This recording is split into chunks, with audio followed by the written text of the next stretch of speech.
बिस्मिल्लाहिर्रहमानिर्रहीम। आज इंशाअल्लाह ताला मैं जो आपके सामने ज़िक्र वज़ीफ़ा रखूँगा बहुत ही बेहतरीन और बेहतरीन अमल है। इंशाअल्लाह ताला आप ये अमल करेंगे तो आपका कोई भी काम रुका हुआ हो, कोई भी मसला हो, परेशानी हो, ज़िंदगी में इंसान के साथ इस तरह के हालात आते रहते हैं, तो वो वज़ीफ़ा इंशाअल्लाह ताला आप करेंगे तो आपको फ़ायदा होगा। अल-खिलाबा यह आपने कसरत के साथ पढ़ना है, चलते बैठते उठते बैठते आप पढ़ेंगे तो इंशाअल्लाह ताला आपको फ़ायदा होगा। रात को बैठ के थोड़ी देर के लिए मुराक़बे में पढ़ें और मुहस्सा करें कहाँ आपकी गलती है, कहाँ कमी है जिसकी वजह से आपका मसला हल नहीं हो रहा।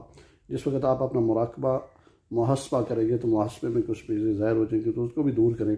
कोई भी काम आपका रुका हुआ हो तो इस वजीफ़े की बरकत से अल्लाह रब्बुल आलमीन आपका अमल की बरकत से आपके सारे मामलात, सारे मसले हल कर जाएंगे और करेंगे इंशाअल्लाह ताला। आगे अल्लाह खैर करेगा। और जितने भी मेरे वीडियोस देखने वाले सब्सक्राइब और